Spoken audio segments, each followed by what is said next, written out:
Ahí estamos, ¿no? Muy bien. Sí. Bueno, buenísimo. Bueno, bien. Bienvenidas, bienvenidos. Estamos acá en el anteúltimo encuentro del seminario de planificación de expediciones deportivas científicas de alta montaña. Estamos en la anteúltima charla con el querido y ya casi parte de seminario Maxi Cabalín. Maxi, nada, venimos ahí haciendo la prueba de sonido y eso. Me gustaría directamente que te presentes vos y arrancamos. Yo me quedo ahí como en segundo plano para gestionar el chat y ver alguna cosita que pueda hacer falta. ¿Sí? Muchísimas gracias por Dale. estar acá, te damos la bienvenida, un placer enorme como siempre.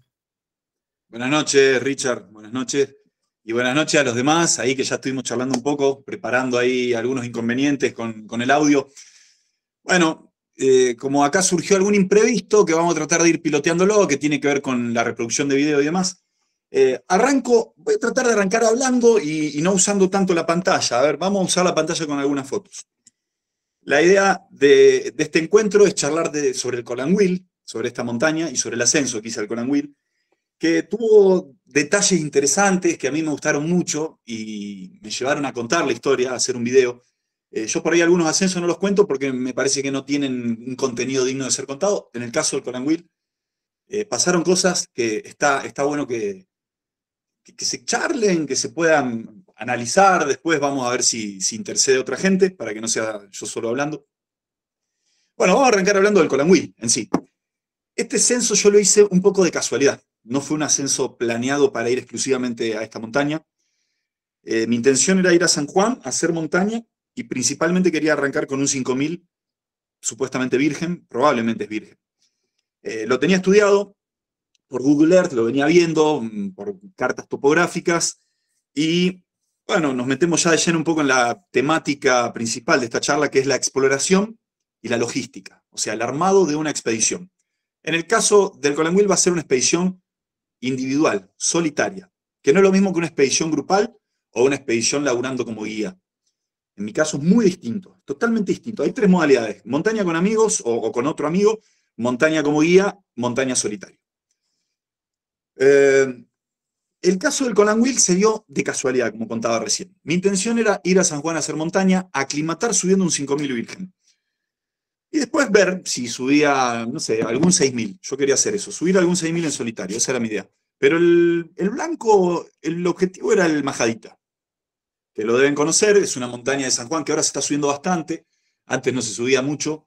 El Majadita mide 6280, más o menos, que también le llaman Olivares Central.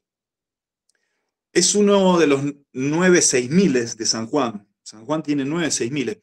Vamos a, vamos a tratar de pensarlos, de nombrarlos, ¿no? Son 9.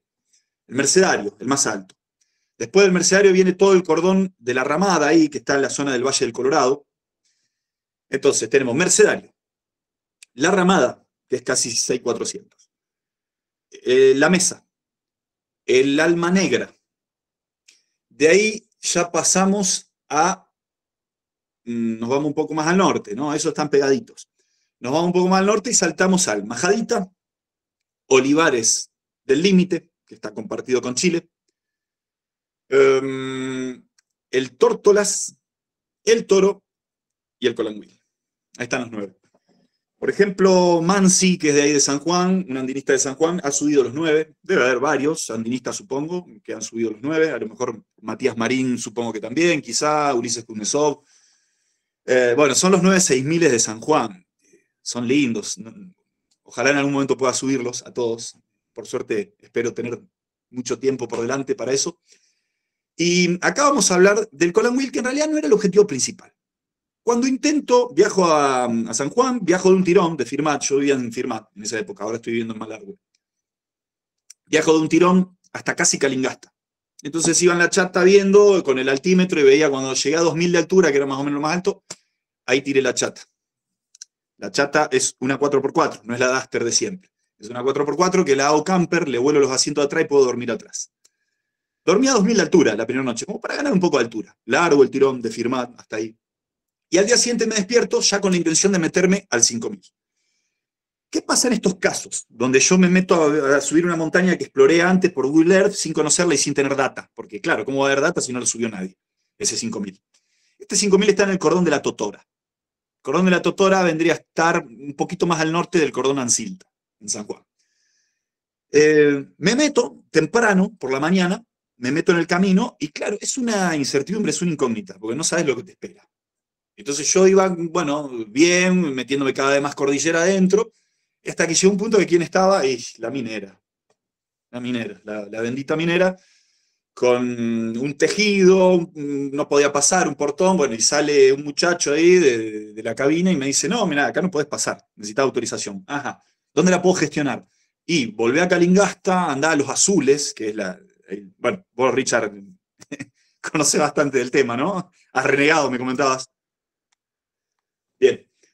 Entonces hago eso, digo, bueno, había hecho capaz de 50 kilómetros de ripio metiéndome adentro, bueno, otra vez vuelvo a Calingasta. Y empiezo a hablar con una mujer que era ahí de la oficina y me dice, mira, hoy es jueves, dice, fin de semana largo, viernes, recién podés volver a gestionarlo el próximo día hábil. Era 3 días después. Ya está, me iba a esperar 3 días en Calingasta sin hacer nada. Entonces dije, bueno, me voy a subir algo, me voy. Y bueno, dije, bueno, me voy un 6000, directo, sin aclimatar. Esto era marzo de este año. Digo sin aclimatar, pero en realidad había hecho montaña en enero y en febrero. Ese detalle no es menor. Yo había hecho mucha altura en enero, hice 3 6000 en enero, en febrero hice otro. Entonces, cuando metés 2 meses en altura así, y febrero estaba a un mes de distancia, pero no se pierde esa aclimatación queda. Si no, no podría haber ido de un saque, está bien, hacía un mes y pico que no estaba en altura, pero así todo me fui de un saque al Colangüil y salió, o sea, sin aclimatar, sin subir nada antes. Bueno, y eso ya lo he hecho antes. En el Bonete me pasó igual, fui al Bonete hacía un mes y medio que no hacía montaña, un mes y medio atrás había estado en el Pisis, y claro, y la aclimatación dura, o sea, lo subí al Bonete sin aclimatar, sin subir nada antes. Cada organismo es particular, no somos todos iguales. En mi caso funciona. Yo me doy cuenta que a un mes y pico de subir algo, un mes y pico después puedo ir y subir algo directamente sin aclimatar. Tiene una explicación lógica, después si quieren lo charlamos más cuando abordemos un poco la cuestión fisiológica. Los glóbulos rojos viven, un glóbulo rojo puede vivir hasta casi 3 meses. Bien, entonces dije, bueno, listo, el 5000 quedará para otra ocasión, me voy a subir el Majadita. Vamos a subir el Majadita, dale, vamos. Me fui hasta Las Flores, que está allá, el Paso Agua Negra. Ya tarde, llegué como a las 5 de la tarde, 6, me dejaron pasar de Pepe. Pasé al Paso Agua Negra, ya estaba por cerrar, y me metí para subir el Majadita, y cuando llego, ¿qué veo ahí en la base, en la entrada del Majadita? Gente. No, yo no quería ver gente. No, o sea, mi intención era hacer en solitario y sin gente. Porque ahí está la gracia de hacer montaña en solitario también. Uno puede hacer montaña en solitario en un cerro como Aconcagua o como el Plata en solitario y te vas a cruzar gente a cada rato. ¿Es un solitario? Sí, ponele que es un solitario porque te gestionaste todo vos. Pero no es la verdadera soledad que yo estaba buscando y que necesito cada tanto en estos ascensos. Entonces cuando llego al Majadita y veo que había unos muchachos, me arrimé a hablar, todo, ¿qué van a hacer el Majadita? ¿Y cuándo entran? Mañana. Y dije yo, no. Bueno, muchachos, suerte, nos vemos. Me pegué la vuelta y me volví. Cuando me vieron los del límite, me dijeron, este está loco, o sea, pasó hace una hora, ahora vuelve, ¿qué le pasa a este? ¿No se iba a hacer montaña? Y me quedé en Las Flores, ahí, y dije, bueno, ¿qué hago? ¿Qué sé yo? Dormí otra vez en la chata, y al día siguiente me fui a Rodeo. Y dije, bueno, estoy en Rodeo, me puse a ver el celu y dije, a ver, ¿qué cerros tengo estudiados desde mi casa? Y me apareció el Colangüil. Entonces digo, bueno, mira, tengo el camino, lo marqué, el camino de tierra, el camino de ripio, el camino minero. Tengo cómo llegar, bueno, tengo una ruta imaginada, que es la que tracé acá en el celu, ¿no? Todo viendo el celu. A ver, ¿cuánto me llevaría? 4 días, 3 días, 4, bueno. Bueno, vamos. Me compré unas empanadas muy baratas, en Rodeo todo es muy barato, ¿viste? Parece otro país si lo comparás con el sur de Santa Fe, ni hablar con Buenos Aires. Y me compré unas empanadas muy ricas y me fui abasteciendo de energía todo el camino, comiendo empanadas. ¿Por qué? Porque me ha tosido, porque sé que probablemente ese mismo día voy a entrar a caminar. Entonces me lleno de energía y me como una buena cantidad de empanada, aunque no tenga hambre. Tenía hambre, pero comí más de la cuenta. ¿Por qué? Porque ya sé que esa energía va a estar en el buche. Entonces va a ser utilizada. Entonces iba en el camino metiéndole las empanadas, un poquito de pollo, un poquito de carne. Y me metí adentro hasta que llego al último puesto, al último lugar de civilización, de gente, del último pequeño poblado, Malimán. Malimán de abajo. Hermoso lugar. Nadie, 7 personas vivían ahí, 7 personas. Había una escuelita, les pedí agua caliente, me dieron, me dice, ¿qué anda haciendo? Ah, le estoy haciendo montaña. ¿A dónde va? Aquello allá, ¿viste? Y se veía el Colanhuil, que es una montaña rara, por eso yo creo que tampoco la sube mucho, no se ve, está alejada, es un lomo todo largo, ni sabés cuál es la cumbre. O decir, ¿qué será la cumbre de todo ese lomo? Es un lomo enorme. Vamos a pasar a hablar de la geología. Bueno, me dieron agua caliente y ahí me metí ya a lo incierto. ¿Por qué? Porque digo, ¿y si me pasa de vuelta? Que llego hasta allá, hasta la loma del Traste y me encuentro otra vez con el camino cerrado por la minera. No lo sé, no hay información. ¿Cómo puedo averiguar eso? No lo puedo averiguar, solo metiéndome y viendo. ¿Cómo estaba el camino? Le pregunté a los muchachos, muchachos, ¿saben cómo está el camino que se mete para la reserva San Guillermo? No, ni idea, me dicen. Bueno, y me metí. O sea, ahí arranca la aventura. ¿Qué sería la aventura? Cuando hay incertidumbre, cuando uno no sabe lo que le toca. Y el camino se fue poniendo cada vez un poco más feo, en un momento se mete en un lecho de río, así y demás, pero fue bastante bien. Hasta llegar al punto donde tengo que salir de la huella del camino. Y ahí ya entra en juego la logística. Vamos a ver acá. Vamos a ver Google Earth.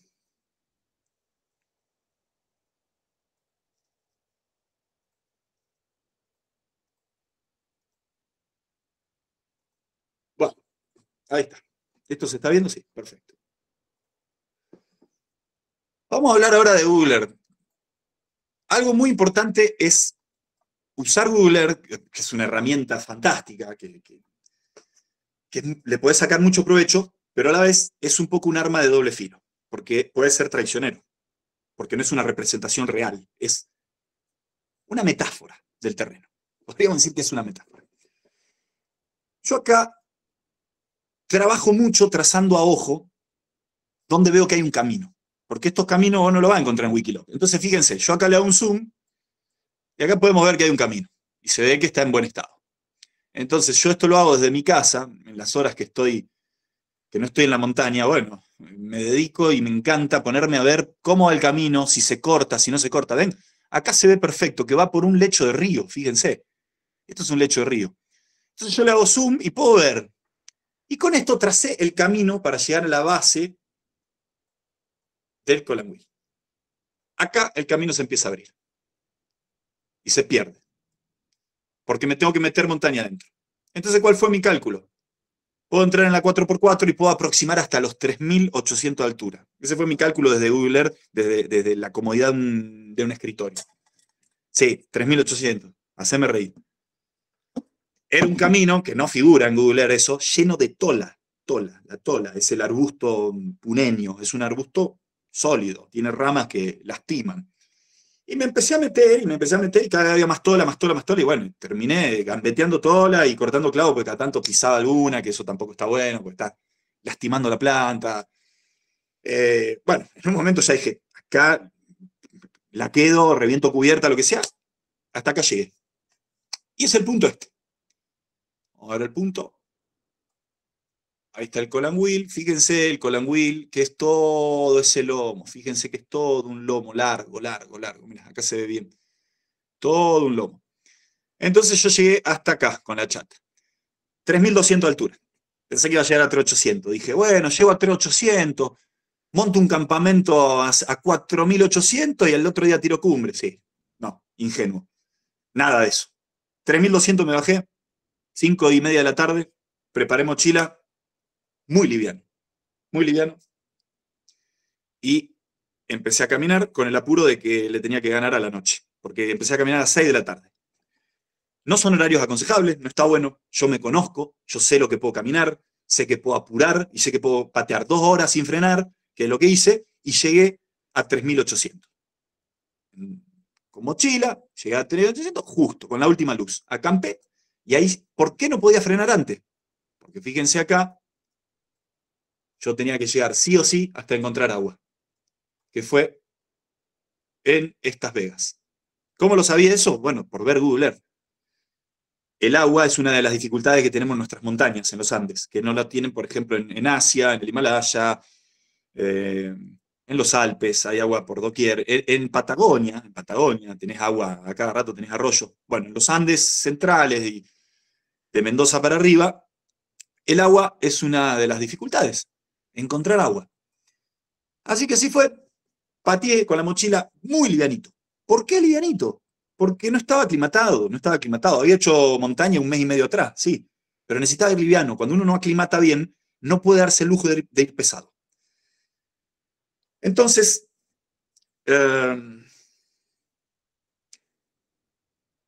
marché con una mochila muy ligera, de 33 litros. Vamos a ver si puedo mostrarles algún video donde se ve la mochila.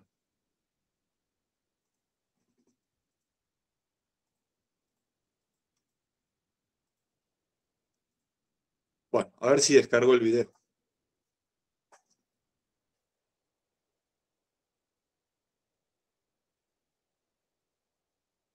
A ver, díganme si... Bueno, acá se ve bien, una Osprey 33 litros. Adentro la bolsa de dormir, bien comprimida, ni siquiera llevo la bolsa de compresión para aliviar el peso. La comprimo bien en el fondo. Arriba le meto la carpa, le meto esto. El cubre de la carpa lo pongo después afuera, lo pongo acá.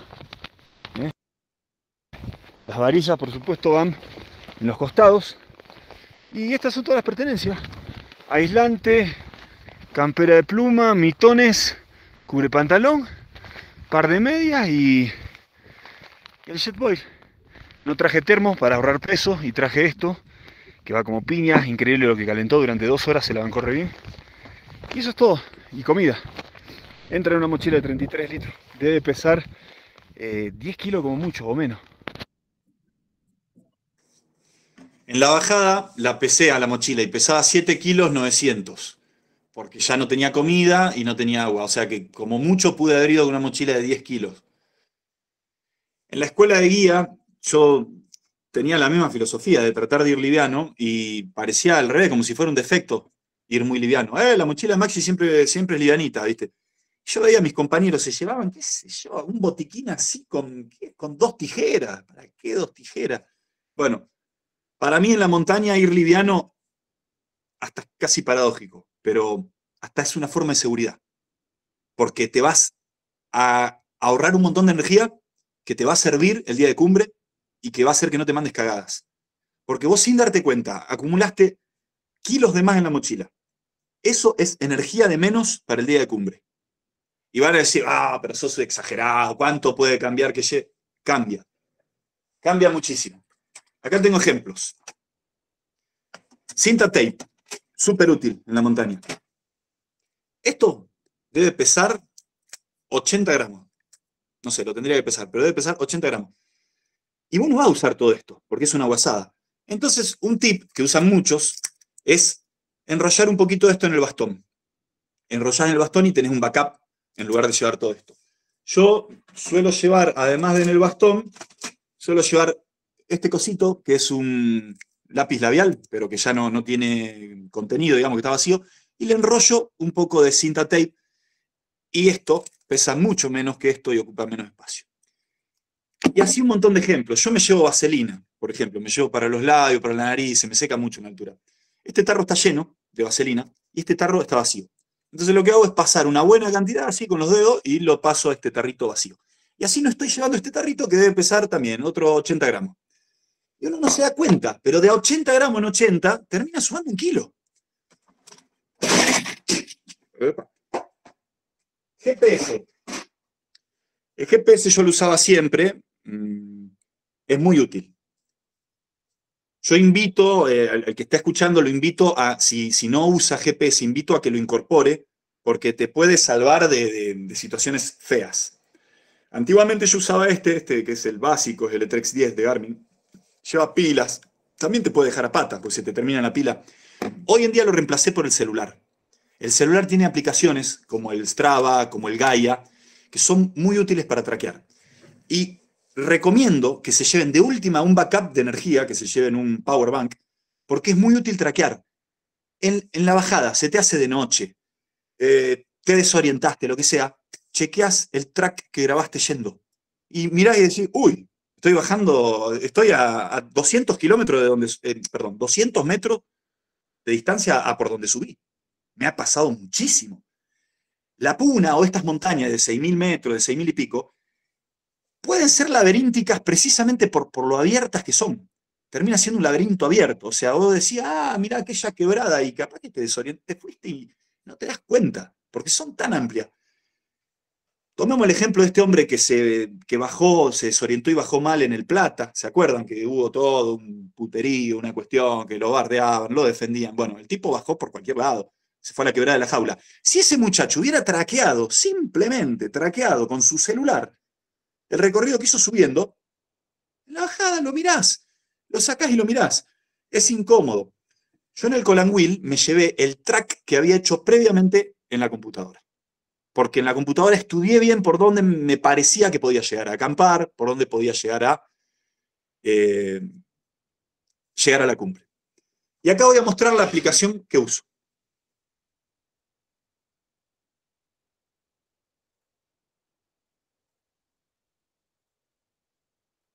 Yo uso el Gaia. Es muy útil.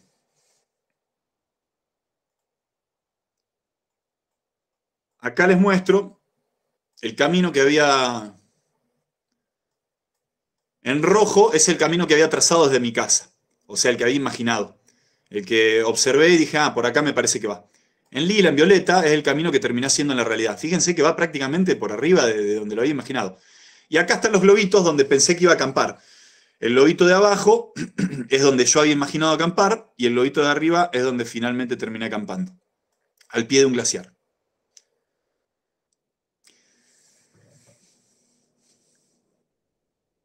Acá podemos ver, entonces, con esta herramienta que es Gaia, el modo de usar lo que tengo es, primero, lo hago en Google Earth, porque en Google Earth puedo ver bien, se ve mucho mejor que el Gaia. El Gaia tiene solamente las curvas de nivel. En el Google Earth uno puede ver con más detalle por dónde va la ruta. La trazamos en Google Earth.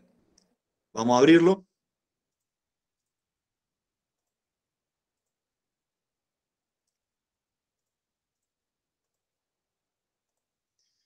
Imaginamos una ruta acá.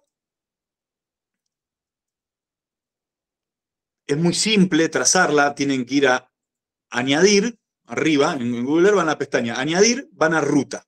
Ella te abre. Y con esto vos ya podés empezar haciendo clic, vas trazando la ruta que querés seguir. Una vez que la trazaste, pones archivo,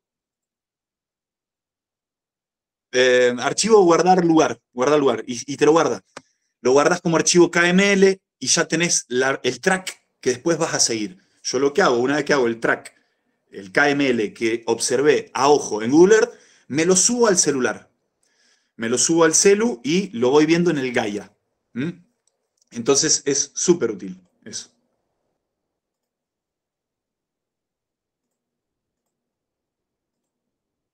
Acá vuelvo al Gaia. Bueno, el día de cumbre traqueé.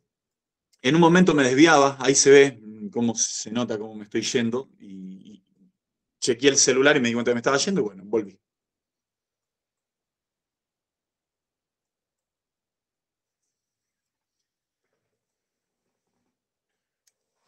¿Alguna pregunta, algún comentario respecto a esto de las aplicaciones antes de pasar a otro tema?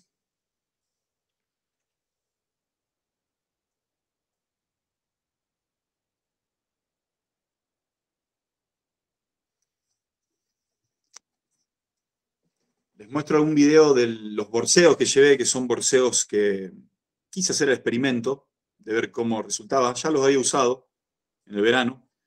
Son borseos de trabajo, de los que se compran en ferretería.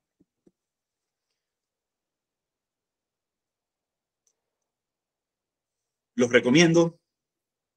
La suela está intacta. Los usé para el volcán Nacimiento y después para el Colangüil. O sea, 2 6000 que tienen acarreo, que tienen mucha piedra y la suela está intacta. La puntera es de plástico. Si alguno quiere probar a hacer alta montaña con esto, bueno, tenga esa precaución de que no sea de metal, de que sea de plástico. Y yo le agrego, a modo de tip, le agrego también otra plantilla para que tenga más aislamiento del piso, que es de donde sube el frío y te enfría los pies. Estos borseos, la verdad, me saco el sombrero, me pongo 2 pares de media y vamos. ¿No suena ahí, no?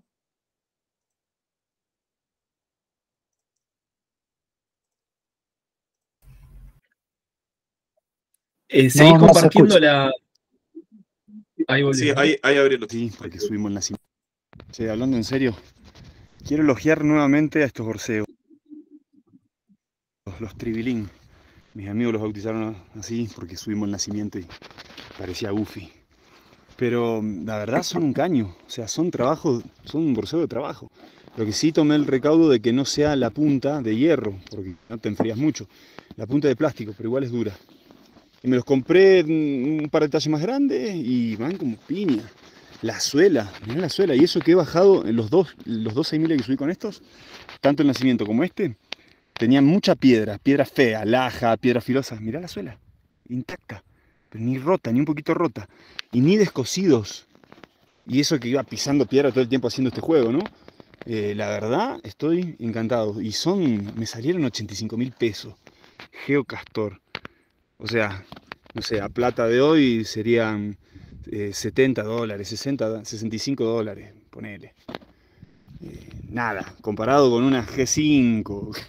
Yo tengo una G5, pero vengo con esto y va como piña. Aparte de lo que pesa, esto pesa 500 gramos. 500 gramos pesa contra unas botitas que pesan, no sé, 1 kilo. La G5 me pesa 1 kilo cada bota. Esta pesa 500 o menos, no sé, me pesan 400 y pico. Como piña. Bueno, a ver, yo llego a hacer esto conociéndome y probando otras cosas. No está bueno que alguien que no tiene experiencia se largue ya a crotear. Yo llego a esto sabiendo que no voy a pasar frío. Investigué también la meteorología, entonces sabía que estábamos en marzo y no iba a tener nieve. Eso con nieve se te complica porque se te humedecen. Sabía que las condiciones en la montaña me iban a permitir ir con esos borseos. Entonces, es una alternativa muy buena para no cagar a palo también las botas, para ir más liviano, para aproximar esto mucho más cómodo. Ahí me preguntó alguien si es dura la suela, y la suela no es rígida como la de una bota doble, no es rígida. O sea que para cramponear no es lo ideal. Sin embargo, es una suela dura, rústica, se la banca, son borseos de laburo, ¿viste? Entonces es material fuerte. Y hoy en día en ferretería deben estar, no sé, 100.000 pesos, yo supongo. Así que, ¿viste? A veces nos ponemos muy delicados con la indumentaria, y bueno, sabemos que también hay mucho negocio detrás de todo esto, que parece que si no tenés Gore-Tex no te tenés que meter a la montaña. Bueno, depende. Si sabés que no te va a nevar o no te va a llover, bueno, capaz que el Gore-Tex no es tan importante, ¿no? Guarda con eso. Guarda con eso. Acá creo que pesé la mochila. Bueno, acá se ve bien, una Osprey 30. No, ese ya lo vimos. A ver este. Bueno, así que la mochila menos de 1 kilo. Calculo 1 kilo más de comida que llevé, como mucho. 1,5 kilos más de comida. Ahí está. Mochila de 9,5 kilos. 9,5 kilos me pesó cuando llegué. La pesé y era un poco menos de 8 kilos. Bueno, y vamos a ver los borseos. Ahí estoy pesando los ¿Cuánto borseos. pesan? Va. Ahí está. ¿Y ahí qué dice? 1,160 kg. 1,160 kg. 550 gramos cada borseo. Bien, conclusión. El Colangüí lo hice muy liviano, lo hice con una bolsa de dormir de 850 gramos. No llevo siquiera la bolsa de compresión. Ahí Iván dice que es fundamental, claro, que sean un poco más grandes los borseos. Yo me los compré 2 talles más grandes, para que no comprima el pie, para que no sufra en la bajada, para poder ponerte 2 pares de media. Me llevé una bolsa de dormir de pluma muy liviana de 850 gramos. Dormí vestido en el campo alto, pero prefiero eso a llevar la otra bolsa que me pesa 1,400 kg. Me llevé poca comida. Yo creo que está bueno ir a la montaña a privarse, a la privación. Para llevar un libro, qué sé yo, un libro ya lo tengo en mi casa. Para comer bien, puedo comer bien en mi casa. Yo me llevé 7 empanadas. 7 empanadas y una liofilizada. Para 4 días. Y me gusta cagar a palo un poco el cuerpo, me gusta que el cuerpo empiece a utilizar nutrientes que estaban súper guardados. El cuerpo tiene la capacidad de la autofagia, que es empezar a comerse a sí mismo, empieza a comer células que por ahí son células malas. Entonces, sirve hacer esa purga. Para mí la montaña, este estilo de ascenso, es una purga, es limpiarse. Entonces está bueno ir a pasar un poco de padecimiento, ¿viste? Ir con lo justo. Messner le llamaba a esto la filosofía de la renuncia. La renuncia.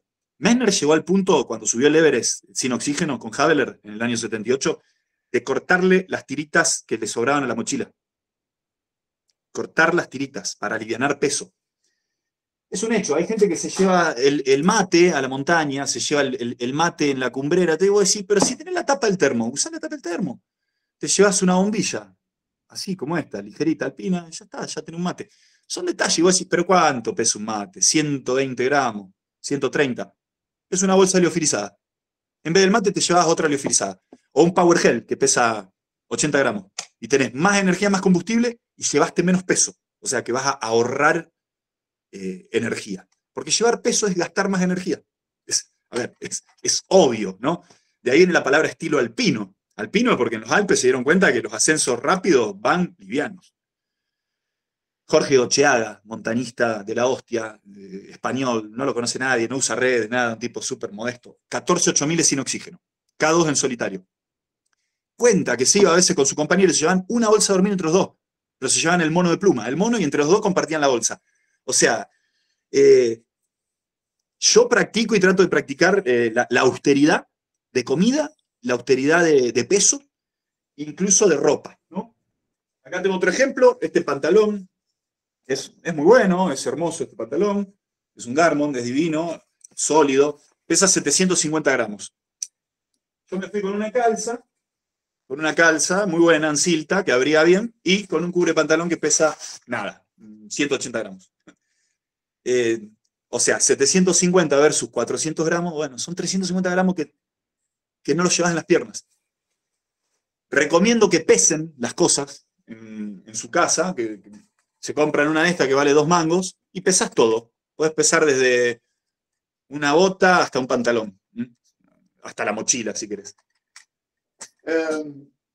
Y último ejemplo de fanatismo de ahorro de peso que apliqué en el Colanwil, no llevé termo, me llevé esto. El té de coca, que siempre me llevo el día de cumbre, me lo llevé en el gym y le fabriqué una funda con aluminio. Es como de los aislantes, el aluminio. Se lo fabriqué, calza perfecto, tiene la hendidura ahí. Creo que hasta tiene tapita. Le pongo una tapita ahí. Y esto en la mochila conserva mucho mejor que si lo llevas al Nalgene desnudo. Y así el té me aguantó como 2 horas. Así que ahorré un termo que pesa 400 gramos, un termo, 500 gramos. Bueno, detalles, pero que está bueno cuidar porque dan resultado. Fui con una mochilita así y me caí de risa. El segundo día tenía del campo 1 al campo 2 tenía 1200 desnivel. Que si vas con una mochila de 20 kilos, 1200 desnivel te la da. Bien. ¿Alguna pregunta, algún comentario?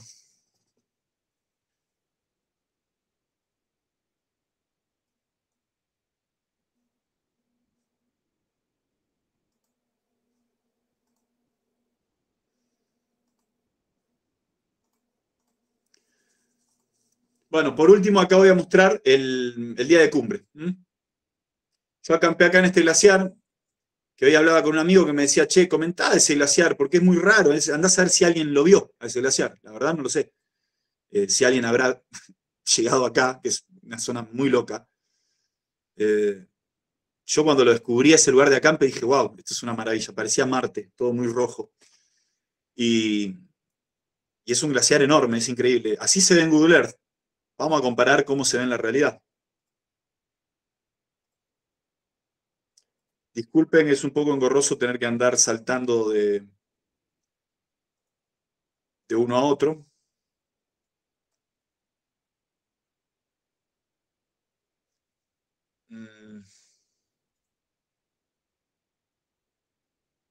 Glaciar.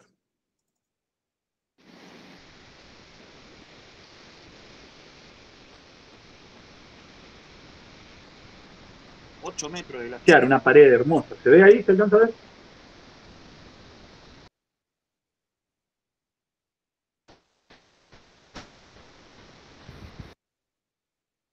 Una belleza de glaciar, la verdad.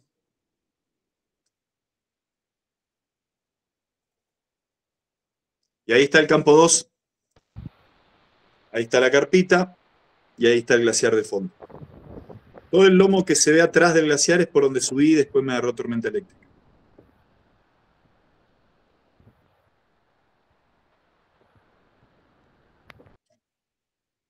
Bien, el día de cumbre salgo temprano, chequeé en el celular, esto por eso es útil. Miré en el celular el plan que tenía. Dije, el plan son 12 kilómetros hasta la cumbre. 12 kilómetros hasta la cumbre y 12 kilómetros de vuelta. O sea que tenía 23, 24 kilómetros. Entonces dije, me espera un día bravo. Vamos a salir más temprano. Salí a las 5 de la mañana.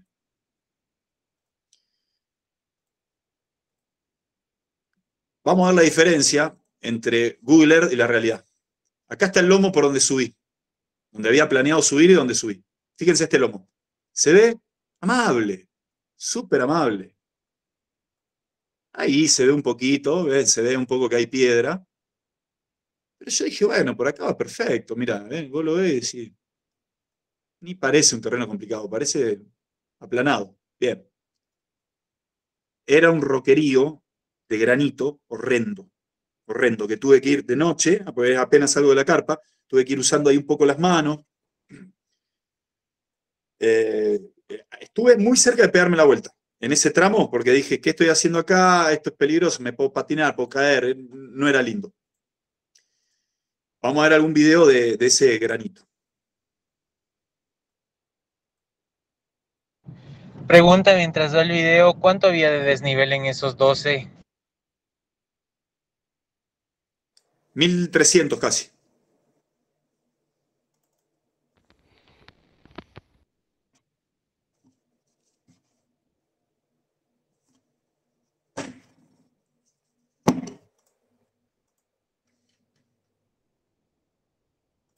A ver si se ve el video del granito. Bueno, se puso muy choto el filo. Muy choto. Para allá cae. Hay que ir un poco agarrando. Bueno, ahí no sé si alcanzaron a ver, que se ve que es todo un roquerío de granito. Caía para los dos costados, era feo, era un terreno muy incómodo. Ese fue todo el filo ¿Es el lomo? por donde empecé ayer. Todo ese filo. Y así.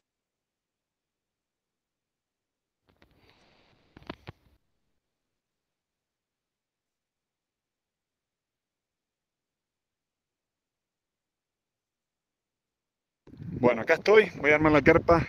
Todavía, por acá voy a salir mañana, voy a subir este lomo por acá y voy a atravesar todo ese lomo porque por allá está imposible.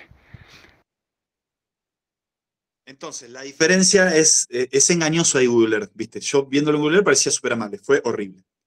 A la bajada, en ese mismo lugar, me agarró un episodio de electricidad. No sé si te parece, Ricardo, que pasemos a ese tema. Dale, sí, buenísimo. Vamos con eso.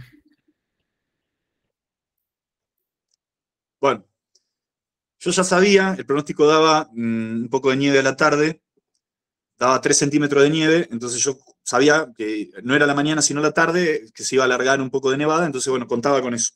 Lo que no decía el pronóstico era que iba a haber tormenta eléctrica.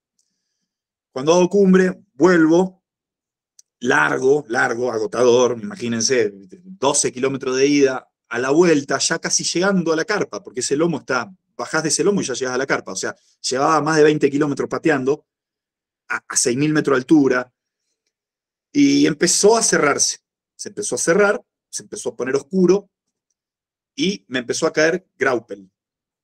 El graupel es como un garrotillo, como si fuera una piedra, pero redondita. Se ve mucho en la puna. Que te rebota, pega y rebota. Es como si fuese un tergopol así durito. Te pega y rebota. El graupel tiene la característica de convocar siempre electricidad, está aparejado a la electricidad. Y bueno, y ahí me pasó algo muy, muy feo, muy feo. Nunca me había pasado. Nunca me había pasado ese nivel. Cuando voy bajando, con mucho graupel y en este terreno de granito, con piedras grandes, y empecé a sentir un pinchazo en la espalda. Y lo busco en Mountain Forecast. Mountain Forecast es la que más se usa normalmente, pero también el Windy, WindGuru. Yo uso mucho Mountain Forecast. En la bajada empecé a sentir pinchazos en la espalda. Me pinchaban y bueno, me lastimaba. Y dije yo, ¿qué pasa? Una espina. Frené. Me saco la mochila, miro la mochila, no tenía nada. Qué raro, digo, bueno, me la vuelvo a poner. Sigo bajando, me empieza a pinchar cada vez más la espalda, pero ya era como si me clavaran algo, no era una molestia, era un dolor, Y ahí caí que era electricidad. Y mientras tanto cayéndome el graupel, ¿no? Pegándome. Y todo un terreno feo que había que bajar con mucho cuidado, yo con los bastones, pero a veces ni usaba los bastones, pues iba agarrándome con la mano. Bueno. Y empecé a sentir cada vez más electricidad, entonces frené, me saco la mochila, y cuando me saco la mochila ahí empieza un espectáculo medio siniestro. Empecé a sentir hormigueo en la cabeza, empecé a sentir como electricidad en la cabeza, que me picaba, me pinchaba, y agarro y me saco la campera de Gore-Tex, y cuando me la saco, eso fue una locura, hace un chispazo, la campera es como una locura, con ruido, o sea, como un chispazo, la tiré, y me saqué el gorrito de lana y lo tiré también. Y ahí me empezó a hormiguear todo, y empecé a ver, esto es una locura, nunca lo había visto, las piedras de granito, los grandes bloques, emitían sonido, hacían como si fuera como un transformador, como una cosa así, ¿no? Intento reproducir el ruido que hacían. Y ahí dije, chau, ¿qué hago acá? O sea, no sabía si abandonar el equipo, si abandonar los bastones, si dejar todo y bajar. Me senté, sentía electricidad en el cuerpo, no me podía quedar quieto, me daba cuenta que moviéndome sentía menos electricidad que quieto, o sea que quieto no la pasaba bien. Y bueno, no me podía poner la mochila en la espalda porque me pinchaba. Entonces agarré, la llevé adelante, así, puesta adelante y alejada del cuerpo. Y empecé a bajar así, sin ver bien dónde pisaba, porque tenía la mochila adelante, pisando donde podía, usando los bastones, y era un terreno horrible, porque estaba ya con ese graupel que también te lo torna medio patinoso. Entonces dije, acá piso mal y acá la quedo, Y esto es importante. Un ascenso en solitario, en este caso. ¿Cómo gestionar un rescate? Yo voy siempre con esto, ¿no? Esto es una herramienta de seguridad. Este es el Enrich. Contratás un plan, todo, podés mandar un mensaje de emergencia que te vayan a buscar. Supongamos que yo ahí me doblo un tobillo y quedo ahí. Y tengo que avisarle a alguien que me vaya a buscar. ¿Cuánto puede llevar que te vayan a buscar ahí? Primero, no saben bien la ruta. Bueno, yo le había compartido el track a una persona y le dije, mira, yo por las dudas voy a estar por acá, voy a andar por acá. Eso es importante. Compartir dónde va a andar uno. Hasta que se organiza un rescate, hasta que vienen andinistas, tienen que estar aclimatados, porque si no, no van a llegar ahí a casi 6.000. O sea, puede llevar 2 días. Entonces, a ver, el montañismo en solitario tiene eso también, que uno va a estar Garmin InReach. Garmin InReach, Mini. El modelo es Mini.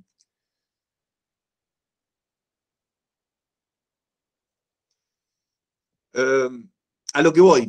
Esto te puede salvar la vida, pero también es más una ayuda psicológica, porque es como decir, bueno, puedo avisar sí. Pero ¿cuánto pueden llegar a demorar en armarse un rescate? La población más cercana es Rodeo, pero en Rodeo no va a haber andinistas que estén, sí, salgo a buscarlo al otro.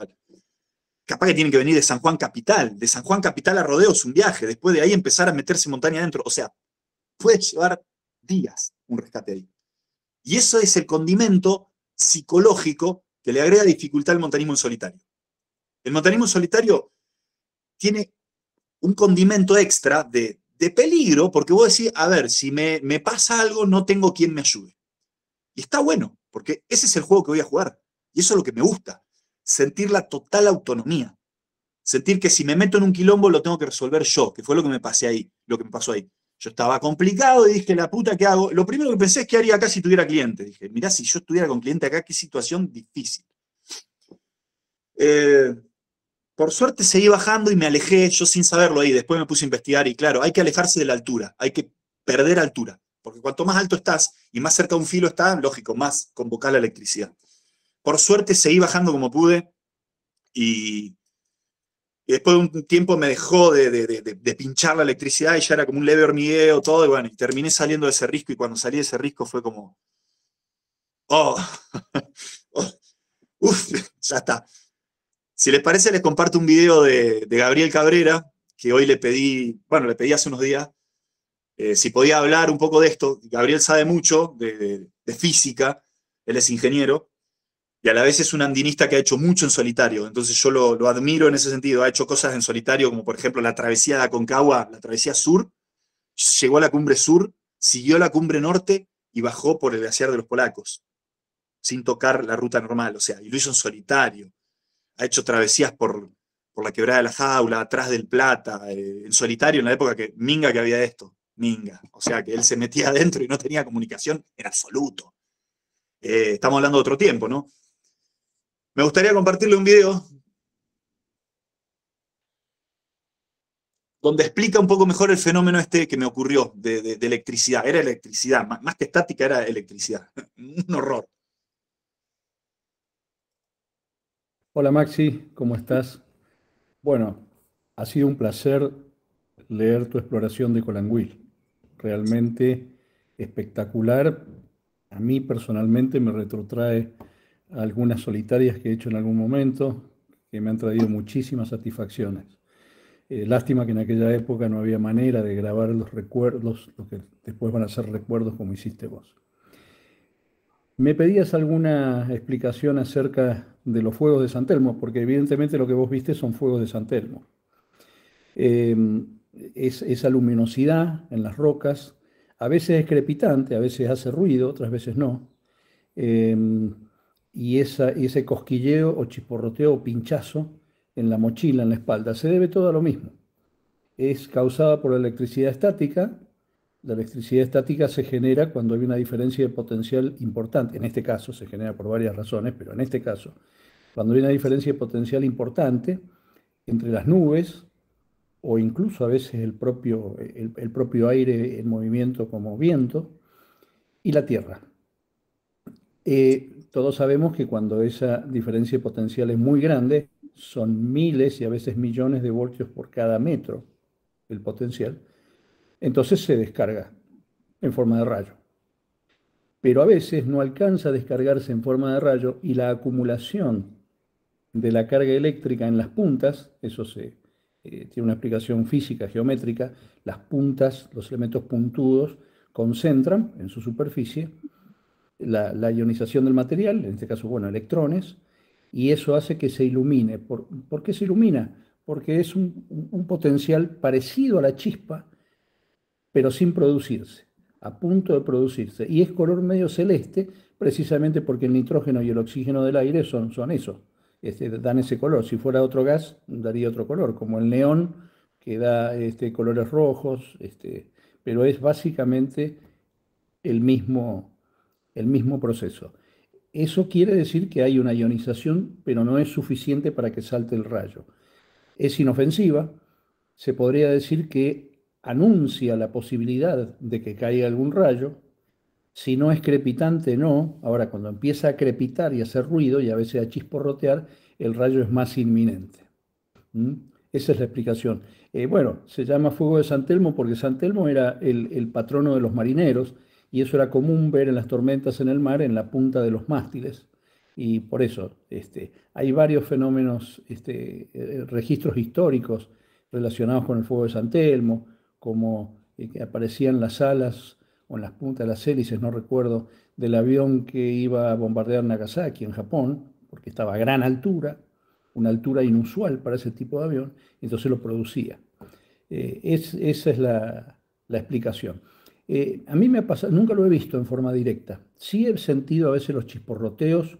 Me acuerdo una vez dando un curso de supervivencia en Córdoba, en la Pampa de Achala, nos caían los rayos, nos echábamos al suelo porque era un ruido tremendo y apenas cuando empezaba el ruido, nos tirábamos al suelo. Caía el rayo, se aliviaba el potencial y salíamos corriendo un poco más y así nos íbamos escabullendo de la artillería que nos caía desde el cielo.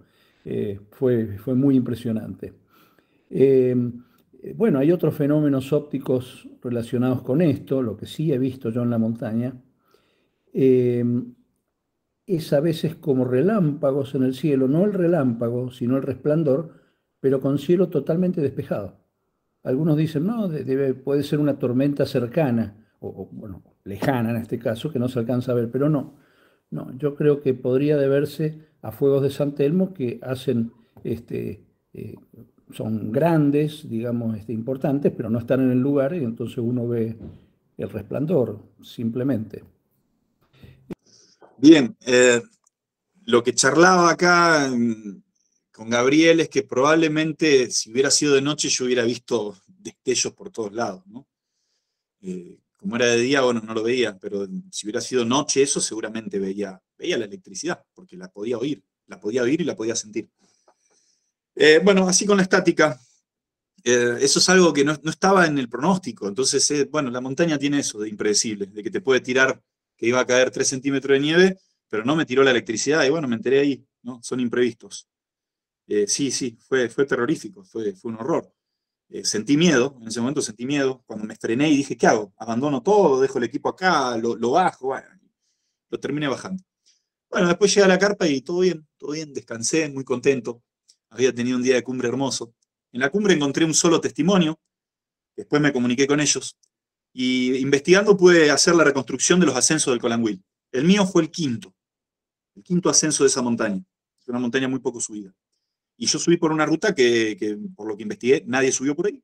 Así que me gustó mucho hacer una ruta nueva y el primer ascenso solitario. Para mí es gratificante eso. Yo sé que el montañismo en solitario tiene por ahí una mala fama, que lo vinculan, no sé, a cuestiones del ego, o a peligro, o a inconsciencia. Es una modalidad. Es una modalidad que merece respeto igual que cualquier otra.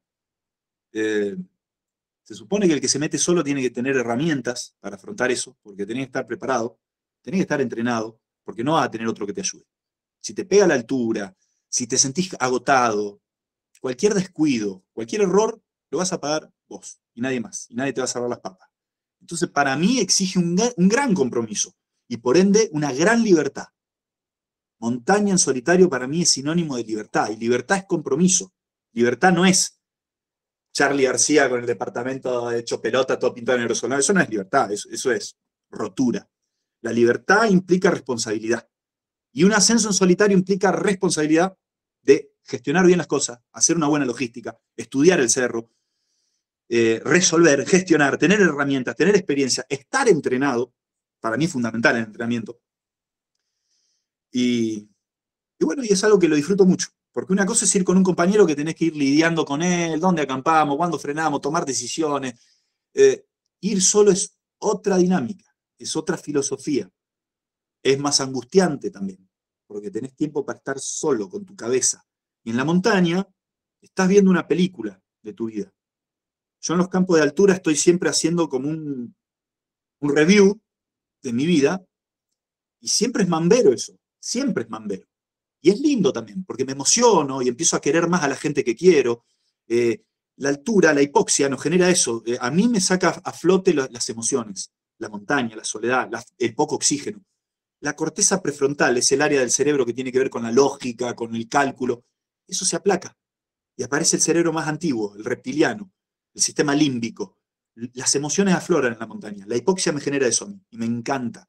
Estar arriba en un campo de altura y sentir y extrañar, y ver mi vida desde lejos, y ver qué está bueno en mi vida, qué está malo. Es muy filosófica la montaña en solitario. Yo la vivo así y la necesito cada tanto. Yo cada tanto, me encanta hacer montaña con gente, tengo compañeros de cordada, ahí recién estaba Iván, que lo adoro, es mi gran compañero de montaña, tengo otros compañeros de montaña también que adoro.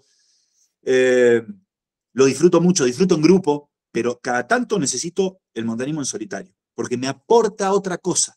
Me aporta algo distinto, y la gratificación que me da bajar de un ascenso que me fue bien, que hice cumbre, y digo, wow, mirá, resolví tal como lo planeé. El Colanguil fue así. Lo planeé desde mi casa en Google Earth, lo subí al Gaia, fui mirando el Gaia diciendo, sí, va por acá, y salió. O sea, hermoso. Es una obra. Es una obra. Yo lo siento como una obra. Por eso le hago el video, y por eso me gusta contar la historia. Es como cuando terminas una canción y decís, mira, quedó bien, está lindo. O un pintor que termina un cuadro y dice, mira qué buen cuadro me mandé. Es una obra. Muchos montañistas dicen que no tienen aptitudes para el arte, pero los ascensos en sí son un arte. Y yo creo en eso. Se lo he escuchado a muchos montañistas, desde Kurtika, Messner, hasta Glauco Murati, ¿no? De que conciben la montaña como un acto estético. Y lo es. Lo es. La montaña es un acto estético. Un ascenso es un acto estético.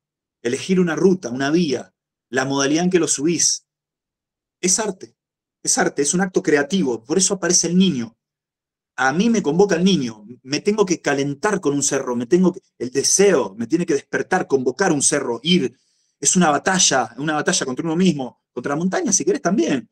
La montaña te caga a palo, siempre te va a ganar, siempre. Y ahí aflora el niño, el creativo. El niño, por eso digo que es un juego. La montaña es un juego. Y nadie me venga a decir, pero ¿qué estás diciendo, boludo? ¿Cómo vas a decir que un juego es una inconsciencia? Es un juego. Serio, sumamente serio. Como lo es la final de un mundial. Es un juego. ¿En qué cambia? Nada. Es un juego. Pero te lo tomás súper en serio. Como el niño cuando juega. El niño cuando juega se lo toma muy en serio. Decía Winnicott, un psicoanalista, que para el niño no hay nada más serio que el juego. O Lacan, que decía no hay nada más serio que un chiste. Bueno, en fin. La montaña es un juego muy en serio. Que yo me lo tomo en serio. Porque cuando estoy en un ascenso me olvido de mí, me olvido del ego, me olvido de todo el prurito y de todo, y me conecto con el momento, y a veces puedo filmar, y me encanta filmar como una forma de registrar ese momento, y después lo veo y digo, oh, mirá qué bueno esta pausa que metí acá. Llego a la cumbre solo y lo filmo, porque es una forma de compartirlo. Es horrible estar en la cumbre y no tener con quién abrazarse. Uno quiere compartir esa alegría con alguien. Y ya, yo lo filmo. Lo filmo. En fin, ese es mi concepto del montañismo en solitario.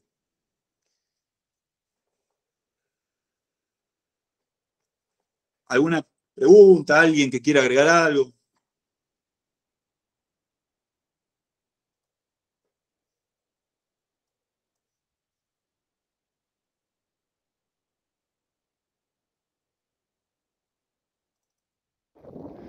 Colanguil, cumbre 12 kilómetros, 1250 de desnivel, una pachetita muy modesta, supuestamente una sola cumbre, quizá esta es la segunda, no sé, tengo que averiguar.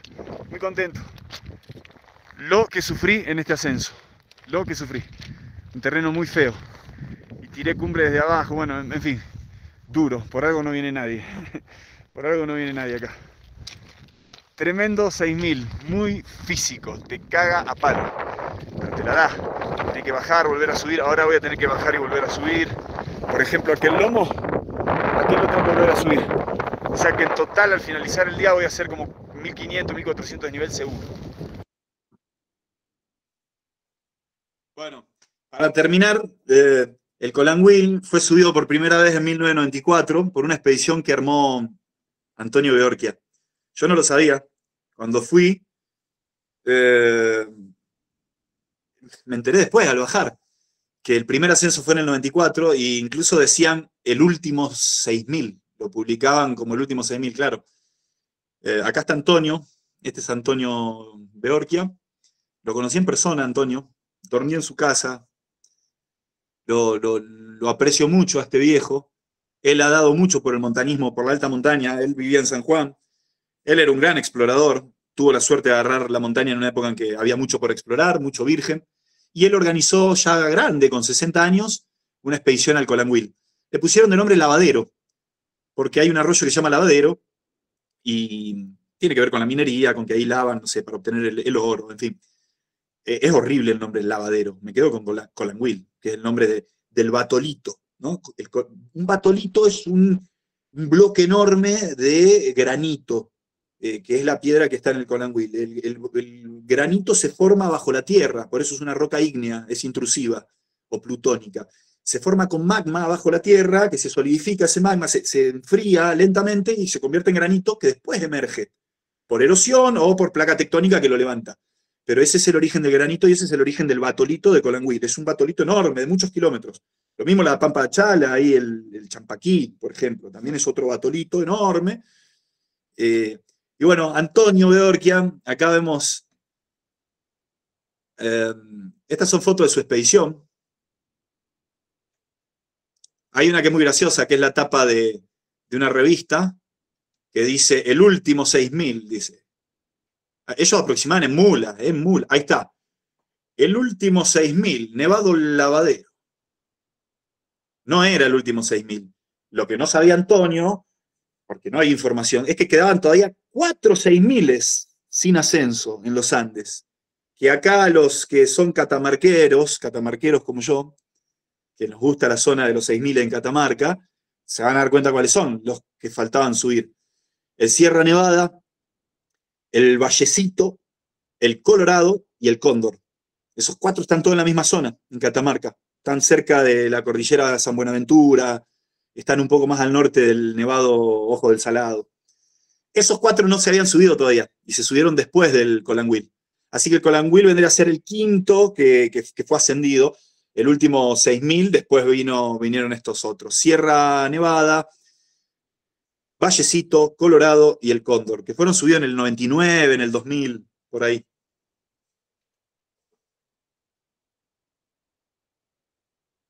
Y los primeros en subir no fue Antonio, porque ya estaba grande, ya sintió la altura y se pegó la vuelta a los 5.000 y pico. Los primeros en subir fueron estos muchachos, que tuve la fortuna de hablar con ellos después del Colanguil, los contacté, que son Russell y Campodónico. Acá los tenemos a los dos. Campodónico acá y Russell acá. Charlé con ellos, me contaron del ascenso, me contaron de Antonio, me contaron todo. Ellos hicieron el primer ascenso, el año 94. Bueno, eso. ¿Alguna preguntita, algún comentario?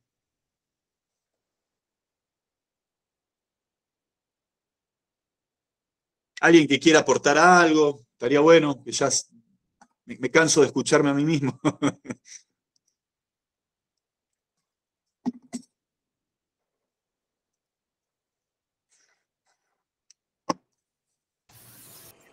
Hola Máximo, ¿te puedo hacer una consulta? Sí. Me llamó mucho la atención eso que viviste, que contaste que viviste arriba de la montaña con el tema de la electricidad. Me gustaría saber, ante un imprevisto así ahora, con la experiencia que tenés, qué se debe hacer, cómo lo resolverías, qué es lo que podés hacer. No sabría decirte ahora, porque depende mucho del momento. Yo lo que sí me cuestioné es si hice bien en no abandonar el equipo. Quizá tendría que haber dejado bastones y mochila y bajar, pero sabía que al día siguiente iba a estar muy cansado para volver a ese terreno a buscarlo, y era un terreno muy feo, no quería volver a meterme ahí. Entonces dije, si abandono las cosas, estoy abandonando cosas caras que me cuesta un montón comprar. Entonces me ganó, y otros me dicen, sí, boludo, pero era tu vida. A ver, en cualquier momento te partí un rayo, y vos no, bueno, qué sé yo, no sé, son decisiones. Sí me cuestiono con clientes, quizás si estoy con clientes como guía, quizás sí hago dejar todo, porque no puedo correr el riesgo de, no sé, con el cliente es como que tomo recaudos que quizás conmigo soy más mandado, yo solo, y con clientes soy más cauto. Entonces con cliente capaz que nos sacamos todo, dejamos bastón y vamos, bajemos como podamos. Pero solo quizá vuelvo a hacer lo mismo. Claro, no hay mucho que se pueda hacer frente a una situación así, un fenómeno atmosférico de ese tipo, ¿no? O sea, no. No, es huir de ahí, es salir de los filos. Yo estaba en un filo. Tenés que tratar de salir de los filos, porque los filos son los más propensos a que caiga un rayo ahí. Entonces, perdé altura y salí del filo. Eso es lo mejor que puedo hacer. ¿Ahí alguien levantó la mano? Gracias. Viviana, gracias. ¿Alguien levantó la mano? Sí. Gabriel. ¿Qué tal? ¿Cómo están? ¿Qué tal, Gabriel? Sí, levanté la mano porque justo preguntó, pero al final lo respondiste vos. Efectivamente, lo que hay que hacer es salir del filo. El filo concentra la carga eléctrica, y por eso los rayos caen normalmente en los filos. Así que, pero es prácticamente lo único que podés hacer. Sin embargo, el fuego de San Telmo es inofensivo. El fuego de San Telmo es una diferencia potencial de bajo nivel que en general ocurre cuando la nube está muy alta, y entonces no hay distancia para que salte el rayo. Así que no es mayor problema. Ahora, si empieza a zumbar, a hacer zumbido de abejas, sí, bueno, eso ocurre. Una manera práctica de verlo, vos vas caminando con el piolet o con el bastón, levantás el bastón y hace ruido, y lo bajás y dejás de hacer ruido. Cuando hace ruido, bueno, te bajás a la espera que caiga el rayo. Una vez que cae el rayo, tenés unos segundos o a lo mejor un par de minutos para caminar con un poco de seguridad. Pero no es mucho más lo que podés hacer. Gracias, Gabriel. Aprovecho, ya que estás, aprovecho, muy breve.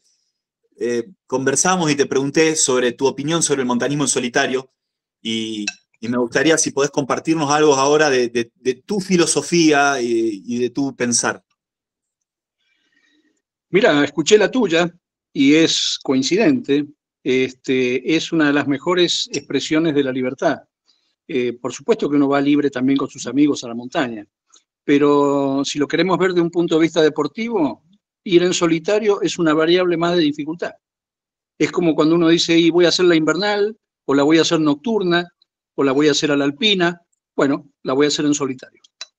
Requiere una muy buena concentración.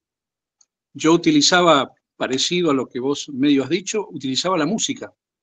Elegía un tema musical, en aquel entonces era con el Walkman, y me acuerdo que el que me acompañó en una de las solitarias que hice fue Rick Wakeman, con Viaje al Centro de la Tierra. No, Viaje al Centro de la Tierra no, la de los Caballeros del Rey Arturo.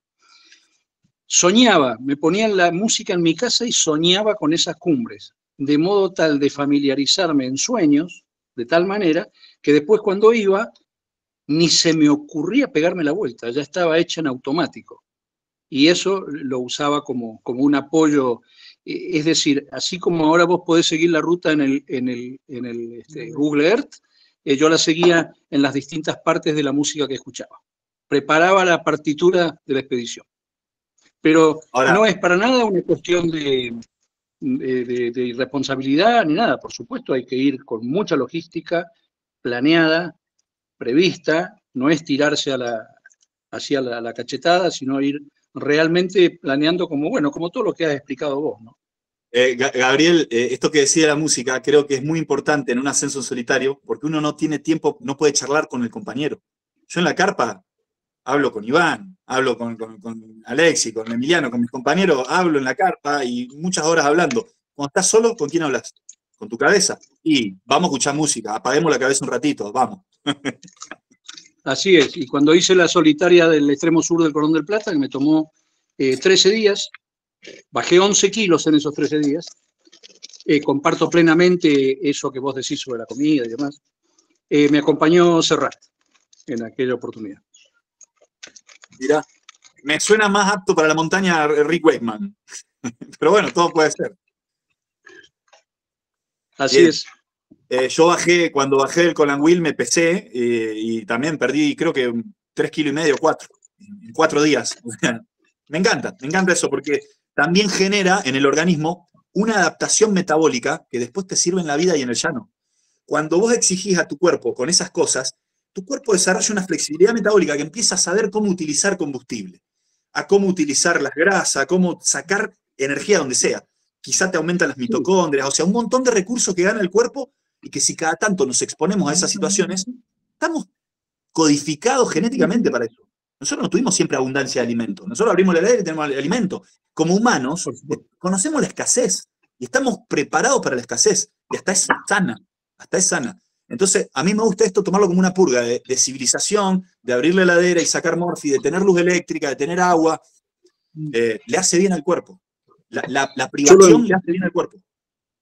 A mí lo que me quedó al final en la travesía esta sur del Cordón del Plata, que entré primero la hice invernal, entré por Vallecitos y salí por Punta de Vacas, atravesando todo lo que hay entre medio. Y se me acabó la comida y me quedaban unos saquitos de té, así que me preparaba el té y después me comía el saquito para meterle algo de fibra y engañar un poco la sensación de hambre. O sea, el interior del saquito, te comía el yuyo, la hierba. No, todo, el papel también. Me hace acordar a los que se comen la suela de los zapatos, ahí lo que pasó en Santa Cruz, la primera fundación, el primer poblado en Santa Cruz, terminaron comiendo el cuero, comían. Así es, la piolita la dejaba afuera, pero lo demás me lo comía. Gracias, Gabriel. De nada. ¿Alguien más que quiera aportar, que quiera sumarse?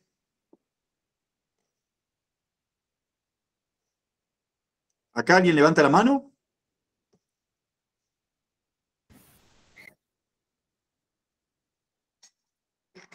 ¿Hay alguien ahí? ¿Hay una J, no sé quién es, levantando la mano?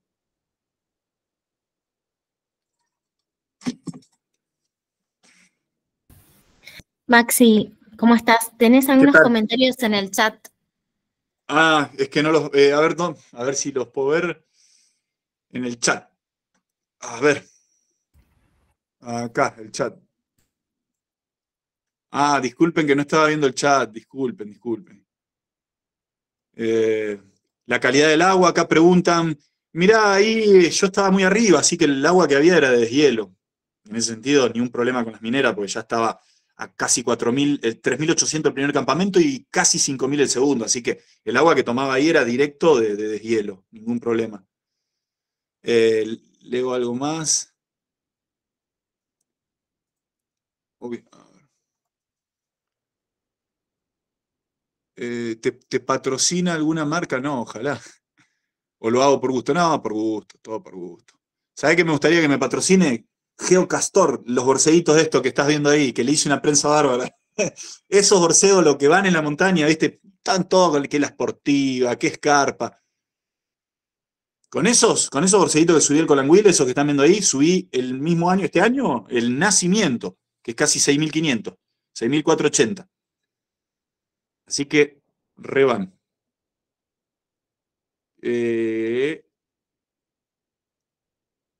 A ver, ¿qué más?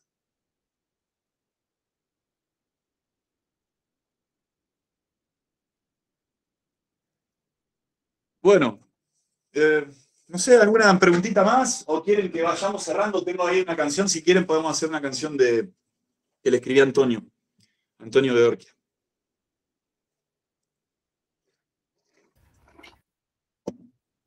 ¿Qué opinas, Richard? Bueno, está espectacular, Maxi, la verdad buenísimo, ahí los aportes, los comentarios. Yo tengo una pregunta, medio comentario ahí, como para hacerte. No sé si no te lo hice el año pasado cuando estuvimos charlando. Hay algún video tuyo que vi, no me acuerdo ahora de qué cerro es puntualmente. Creo que vas en solitario, para variar. Y en algún momento tenés esos videos, momentos de reflexión ahí en la altura, medio hipóxicos, y decís algo así, no quiero tergiversar, pero como algo así como que a la montaña muchas veces vamos los que hemos sufrido en la vida de alguna manera, para de alguna manera reeditar ese sufrimiento, pero de una manera activa. ¿Tenés presente eso? Digo, bueno, eso por un lado, porque lo vinculaba cuando hablabas esto, ¿no? Como el juego, la escasez, como esa tensión ahí como autogenerada, digo, porque uno la podría evadir. Y me hacía acordar, que creo que esto el año pasado te lo comenté, alguna vez con gente por ahí de las comunidades del norte o eso, me han preguntado, dice, che, pero ¿para qué subís, viste? Y una vez me dijeron, ahí van los que están malditos. Me lo dijeron, ¿no? Medio en broma, medio ahí tensionando, como de, bueno, los que están condenados, ¿no? Como esta idea, y no sé si se vinculará con las prácticas de la capacocha o qué, pero bueno, como un lugar también complicado la montaña, ¿no? Como donde quizá uno va a purgarse Claro, es que cómo no, el habitante de ahí, de la Puna o del altiplano que tiene la montaña ahí, sí lo va a ver como maldito, porque ¿qué tenés que ir a subir ahí? O sea, claro, ¿a qué vienen? Y está muy vinculado a eso, ¿no? A lo chamánico, al ritual, por algo el sacrificio de Inca, a ver, tiene una oscuridad. ¿Por qué en el Chani el último campamento se llama Jefatura de los Diablos? Sí, lógico. Entre la gente de ahí, de los pobladores del Chani, de las faldas del Chani, ellos dicen que no hay que subir el Chani, como que no hay que meterse ahí, porque es una sabiduría también, es como decir, che, está bueno que circule el mito de que ahí van los endemoniados, ahí van los locos, para que la gente no vaya, porque es una forma de cuidar. Como en el litoral existen las leyendas del Pombero, del Yací Yateré, son todas leyendas que te previenen para no meterte a la hora de la siesta en la selva, tienen una función social lógica. Es lógico que la gente que vive en las faldas de la alta montaña diga, no, ahí van los locos. No me acuerdo quién era, si Reichert o quién, cuenta que una chilena, cuando él se mete a explorar, le dice, gringo loco, tiene esposa, hijo, casa, comida, y se va a meter ahí a sufrir. Lo que comentabas, Richard, de esa idea que tengo, es una teoría, no sé, un pensamiento que tengo, psicológico. Freud tiene un texto muy bueno que se llama Recordar, Repetir, Reelaborar. Es de 1914. Es un texto increíble. Lo que dice Freud ahí es que a veces actuamos algo displacentero, algo que es displacentero, pero lo actuamos y lo repetimos como una forma de tramitarlo, de abordarlo y de que duela menos. Da el ejemplo de un bebé que repite comer un limón agrio y lo vuelve a comer y es como que lo vuelve a hacer una y otra vez como para que duela menos, podríamos decir. A mí se me hace que, y no solo se me hace, lo veo, muchos de los que hacemos montañismo, gente con alguna herida. Hay una herida ahí. Y encuentro mucha gente o rota, o bueno, a ver, ahora hay un chiste que dicen el camino del duelo, la separación, dolor, angustia, Aconcagua. Es típica, uno se separa o una ruptura o un gran dolor y uno va a hacer el duelo a la montaña, porque la montaña es profunda, filosófica, para adentro, mambera. Entonces yo creo que uno va a la montaña a reproducir ese dolor antiguo, que no se sabe de dónde viene, y uno lo va a volver a sentir, pero de una manera activa. Yo elijo sufrir. Yo elijo cagarme a palo con la montaña.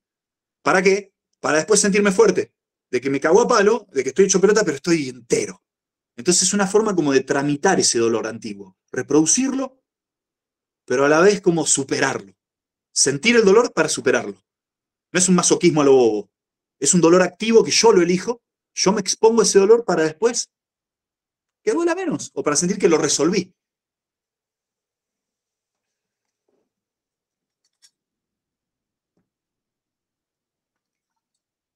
Y además se me hace que también tiene que ver con una cuestión primitiva de que vamos a exponernos a los elementos, a la escasez, al desgaste físico, a la fatiga, al desafío, que son cosas que tenemos como humanos desde cientos de miles de años atrás, cuando éramos cazadores y recolectores, y que ahora las perdimos. Entonces ahora estamos tan atrofiados. La silla es un invento moderno de la civilización, no existe la silla. Nos sentábamos en el piso.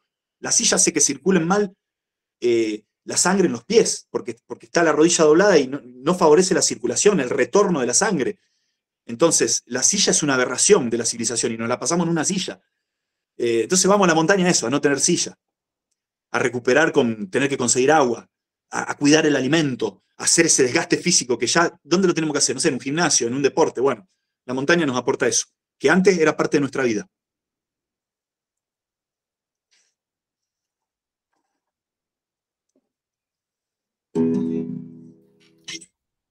Maxi, ¿Alguna ahí, pregunta?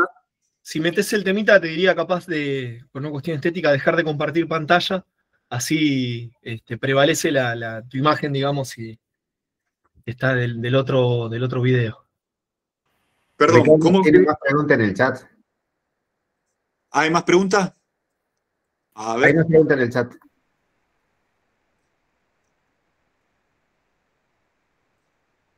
Algunos suben para recargar energía, sin duda.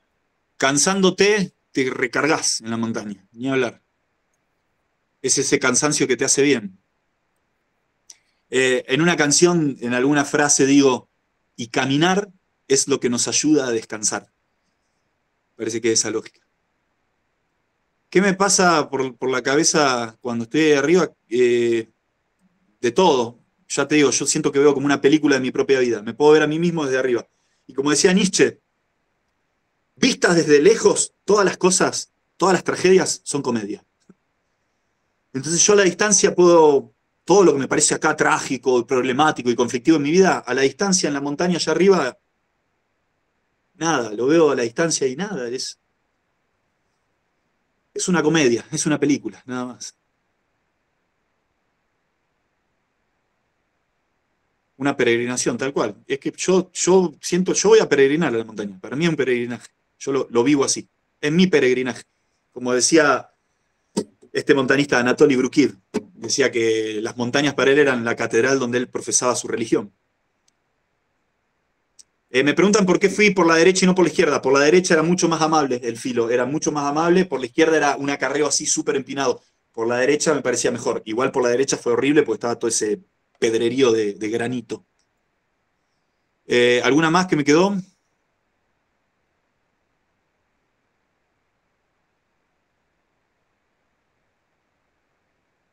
Bueno, ¿alguna otra pregunta? ¿Alguien que tenga? Maxi, Sí. escúchame, te decía capaz que dejar de compartir pantalla, así prevalece la otra imagen, la del celu, para que no se vea tan... Ahí está. Ahí estamos. Bueno, esta canción se la hice a Antonio cuando me enteré que murió. Yo estaba viviendo en Bariloche, estaba estudiando guía de montaña y me llegó la noticia, yo sabía que Antonio estaba muy enfermo, él tenía cáncer, y bueno, me llegó la noticia de que finalmente él había muerto. Antonio me mandó un mail muy estoico, muy valiente, diciéndome que él sabía que le quedaba poco, que le quedaban quizá meses, pero que él había vivido lo suficiente y que no se arrepentía de nada y que había exprimido la vida. Entonces, hermoso, esa entereza que tenía el viejo. Qué grande, Antonio. Bueno, cuando bajé del Colanhuil supe que Antonio había organizado el primer ascenso al Colanhuil y dije, mirá, es como que siempre me encuentro con Antonio, siempre lo encuentro, de alguna manera en la montaña. En San Juan, aquí me encontré a la sobrina de Antonio, Andrea Lara. De casualidad me la crucé. ¿Puso Andrea Lara? Andrea. O sea, como que inevitablemente me lo encuentro, Antonio. Y esta canción se la compuse cuando, ahí nomás, me enteré que murió y ahí salió. Y cuenta un poco de sus andanzas, ¿no? El viejo, por ejemplo, a los 70 años salió a recorrer la Patagonia a caballo. A los 70 años. Claro, ya no le daba para la montaña, pero sí le daba para andar a caballo. Y salió a explorar la Patagonia, a hacer el mismo viaje que hizo Masters. Masters recorrió la Patagonia ya por creo que 1800, bueno. Y así hizo tantas otras cosas. Así que esta canción se llama A Don Antonio Beorquia.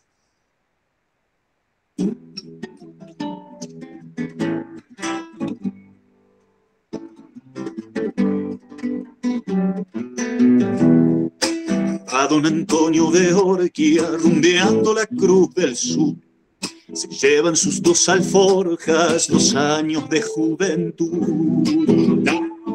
Ay, tu historia me contarás, ay, rodeado de libertad. Se cruza la Patagonia montado en un alazán. Con casi 70 años sus piernas dan para más. Ay, con ansias de soledad, ay, un año cabalgarás.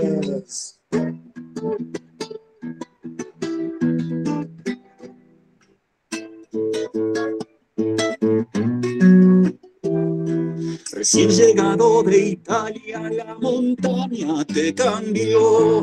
Te hiciste un autodidacta explorando tu interior. Ay, ansias de soledad. Ay, un año cabalgarás.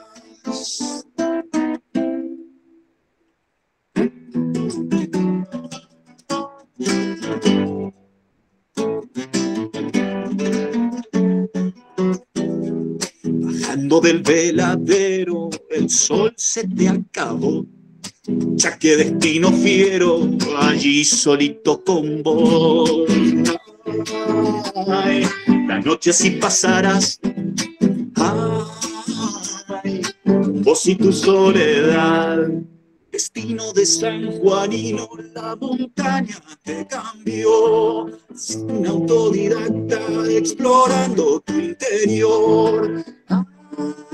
Ay, qué historia nos contarás.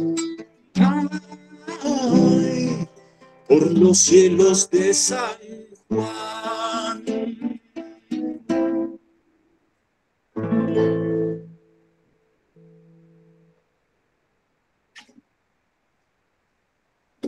Gracias. San Antonio, viejo loco, espero que lo escuche. Espero que lo haya escuchado. Bueno, muchas gracias, gente, por estar, a los que están, a los que estuvieron. Y bueno, espero no haber aburrido. Al principio fue medio complicado porque renegamos ahí con Ricardo, con los videos. No sé, yo sentí que estuvo más interesante de la mitad para acá que la primera mitad. Pero bueno, impresiones mías. Bueno, gracias a ustedes. Ahí estoy leyendo. Qué lindo. Ah, Camilo. Gracias, Camilo. Gracias, Ani. Gracias, Ani. Carlos, gracias, Carlos. Muchas gracias, che. Bueno, saludos ahí al Uruguay. Lucas, qué grande, Lucas. Y el Héctor. Gracias, Iván. Bueno, muchas gracias a los amigos que están. Y a vos, Ricardo, por invitar. Yo la paso bien, la verdad, lo disfruto. Espero que ustedes también.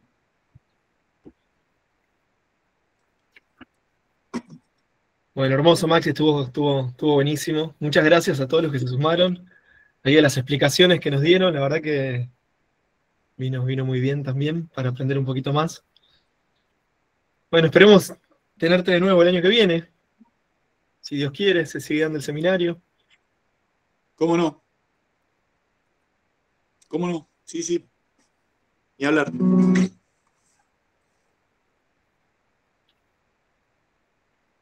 Bueno, nos vamos despidiendo entonces. Muchísimas gracias a todos los que están presentes. Nuria, gracias por el trabajo que estás haciendo, hacer llegar nuestros saludos ahí a Mario, a todos. Nos vemos el martes que viene, ya que vamos a tener una charla. De paso los invitamos a estar el Vasco Arcaiz, ahí quizá desde Laguna Blanca, no sé bien dónde va a andar, charlando un poquito también.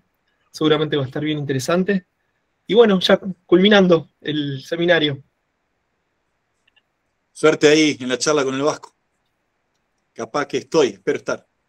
Ojalá puedas.